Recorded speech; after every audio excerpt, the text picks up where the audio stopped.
Hello दोस्तों, मैं श्यामन पांडे। आपका बहुत बहुत स्वागत है हमारे चैनल पॉलिटी पढ़ो पे। जैसा कि आपको पता है, हम हमारे चैनल पे पॉलिटी, कॉन्स्टिट्यूशनल लॉ और इंटरनेशनल रिलेशन से रिलेटेड टॉपिक को डील करते हैं। उससे रिलेटेड एमसीक्यूज़, उनके जो लेक्चर्स हैं वो, प्लस उससे रिलेटेड जो भी शॉर्ट्स होते हैं पॉलिटी के, कॉन्स्टिट्यूशनल लॉ के, या फिर इंटरनेशनल रिलेशन से, या फिर केस लॉ से रिलेटेड, उसको हम जो है हमारे चैनल पे डील करते हैं। चूँकि पीसीएसजे का एग्ज़ाम जो है 12 फरवरी को आ रहा है, तो उसको ध्यान में रखते हुए हम जो है कॉन्स्टिट्यूशनल लॉ से रिलेटेड जो भी क्वेश्चन पूछे गए हैं प्रीवियस ईयर्स में यूपी पीसीएसजे के, उसको हम डील कर रहे हैं। 2016 और 2018 के क्वेश्चंस को हमने कंप्लीट कर लिया है, और उसी कड़ी में आज हम जो है 2015 के पेपर्स को, जो कि कॉन्स्टिट्यूशनल लॉ से रिलेटेड क्वेश्चन पूछे गए हैं, उसको यूपी पीसीएसजे के देखेंगे। तो आगे चलने से पहले मैं आपको बोल दूं, अगर अभी तक आपने चैनल को सब्सक्राइब नहीं किया है तो कृपया करके चैनल को सब्सक्राइब कर दीजिए, जिससे कि आपको इन्फॉर्मेटिव वीडियो मिलती रहे। और अगर आप मुझसे जुड़ना चाहते हैं तो आप मेरे सोशल मीडिया हैंडल्स यानी कि ट्विटर, इंस्टाग्राम और लिंक्डइन पे मुझसे आप जुड़ सकते हैं। इन सारे जो है सोशल मीडिया के लिंक्स जो हैं डिस्क्रिप्शन में दिए गए हैं। तो चलिए हम अपना क्वेश्चन शुरू करते हैं। तो पहला क्वेश्चन जो उस टाइम पे पूछा गया था, क्वेश्चन नंबर 111 2015 के पेपर में, तो वो था कि national judicial appointment commission act जो 2014 में आया था, वो कब फोर्स में आया था। चूँकि ये एनजेएसी जो है 99th कॉन्स्टिट्यूशनल अमेंडमेंट से आया था, और चूँकि ये आर्टिकल 50 के ग्राउंड को लेते हुए, जो कि कॉन्स्टिट्यूशन में है, separation of judiciary from executive, तो इसको जो है नल एंड वाइड अनकॉन्स्टिट्यूशनल घोषित कर दिया गया था। तो ये जो है अभी हमारे लिए इंपॉर्टेंट नहीं रह गया है। अगला क्वेश्चन पूछा गया था question number 112, under which one of the following articles of our constitution an accused person has been guaranteed the right to be informed the nature and cause of acquisition. कि अगर किसी को कोई अक्यूज पर्सन है तो उसने क्या किया है, इस बात को उसको जो है नेचर और कॉज ऑफ एक्यूजिशन को बताना होता है। तो ये जो है आर्टिकल 22 सब क्लॉज 1 में दिया गया है। इस बात का आप ध्यान देंगे। जब हम लेक्चर्स को देखेंगे तो काफ़ी डिटेल में इसके जो है सारे क्लॉजेस के बारे में आपको बताएंगे। अगला क्वेश्चन था, how many representatives of Anglo Indian community can be nominated to the state legislative assembly by the governor of state. तो जब आपको state legislative assembly by the governor of state पूछता है, तो वहाँ पे तो एक एंग्लो इंडियन की बात होती है, यानी कि 1 इसका करेक्ट आंसर हो जाएगा। लेकिन अगर ये पार्लियामेंट के संबंध में पूछता तो यहाँ पे आंसर 2 हो जाता। लेकिन चूंकि अभी रिसेंटली इसको अमेंडमेंट के तहत जो है इसको हटा दिया गया है, तो हो सकता है मे बी इसको आपको पूछा जाए, तो अब जो है एंग्लो इंडियंस को नामित नहीं किया जा सकता, क्योंकि इसको अभी रिसेंटली अमेंडमेंट के तहत जो है हटाया गया है। अगला क्वेश्चन था, the equal protection of laws in article 14 has been taken from. तो यहाँ पे इक्वल प्रोटेक्शन ऑफ लॉज पूछ रहा है, आप इस बात का ध्यान देंगे। इक्वलिटी बिफोर लॉ नहीं पूछ रहा है। जब आपको इक्वल प्रोटेक्शन ऑफ लॉज बोले तो वो अमेरिकन कॉन्स्टिट्यूशन उसका आंसर हो जाता है। लेकिन अगर यहाँ पे आपको इक्वलिटी बिफोर लॉ पूछता हो तो ब्रिटिश कॉन्स्टिट्यूशन इसका आंसर हो जाता। अगला क्वेश्चन था, the supreme court of India has trace the right to privacy in. तो राइट टू प्राइवेसी जो है कहाँ पे सुप्रीम कोर्ट ने किस आर्टिकल के तहत इसको ट्रेस किया है, तो इसका आंसर हो जाएगा आर्टिकल 21, यानी कि सी इसका करेक्ट आंसर हो जाएगा। और ये आया था Puttaswamy versus union of India case से। अगला क्वेश्चन था, right to life under article 21 of the constitution does not include right to die has been held by supreme court in। तो पूछ रहा है ये किस केस में हेल्ड किया गया था कि आर्टिकल 21 के अंदर जो right to life with dignity है उसमें राइट टू डाई नहीं आएगा। तो ये जो था केस था, ये ज्ञान Kaur versus state of Punjab का क्या केस था, ज्ञान Kaur versus state of Punjab का केस था। ये बहुत ही रिपीटेड क्वेश्चन है, ये कई बार एग्जाम्स में पूछा गया है, स्पेशली यूपी पीसीएसजे का, तो ये बहुत फेवरेट क्वेश्चन है, तो आप इस बात को ध्यान देंगे। अगला क्वेश्चन पूछा गया था, in which one of the following cases the supreme Court has declared Article 15 sub clause 5 as constitutional.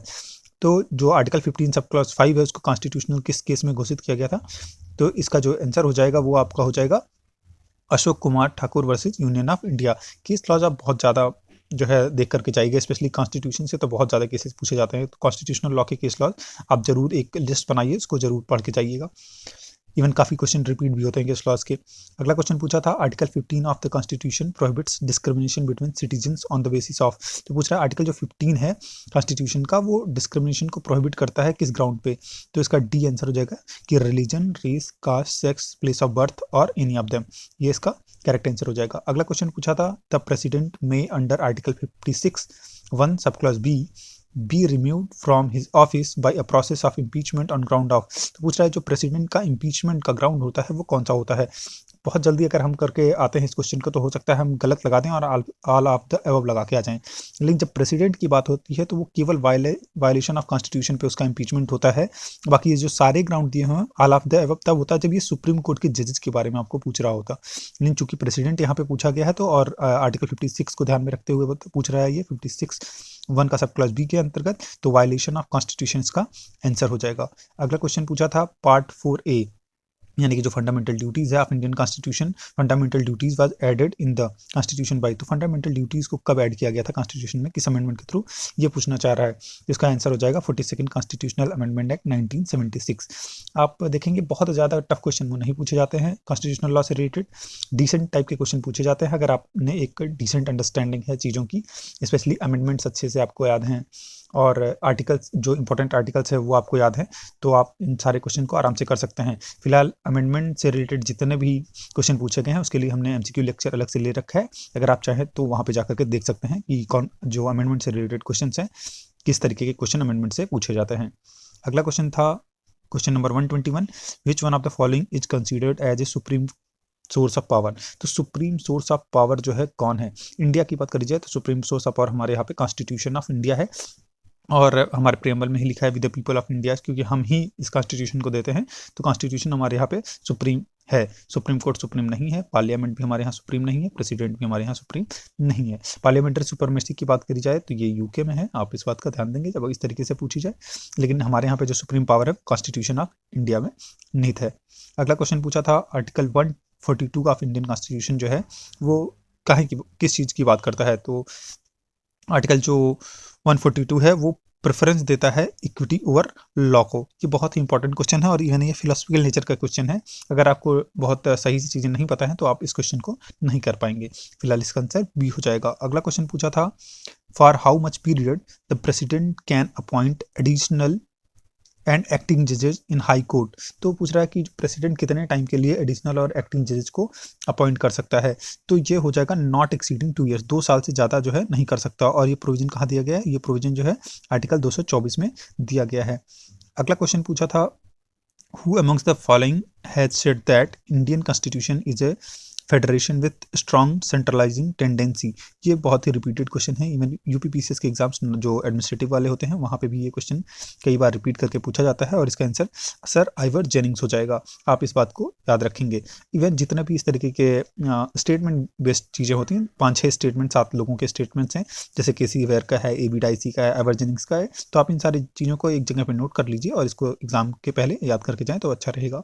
अगला क्वेश्चन पूछा था राइट टू वर्क, जो right to work in the constitution है वो कहाँ पे दिया है, तो राइट टू वर्क जो है बी यानी कि डीपीएसपी में दिया गया है, directive principle of state policy में दिया गया है। और स्पेशली इसका आर्टिकल की बात करी जाए तो ये आर्टिकल जो है हमारा 41 है, वहाँ पे आपको मिल जाएगा।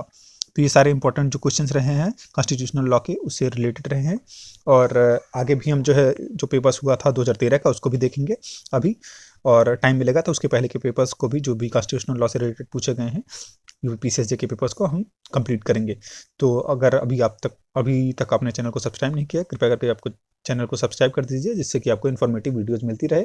और आप मुझसे जुड़ने के लिए ट्विटर, इंस्टाग्राम और लिंक्डइन पे मुझसे जुड़ सकते हैं। इन सारे के लिंक्स जो है वीडियो के डिस्क्रिप्शन में दिए गए हैं। So thank you so much, please like and share the videos and subscribe my channel polity पढ़ो। बहुत बहुत धन्यवाद, हैव ए नाइस डे।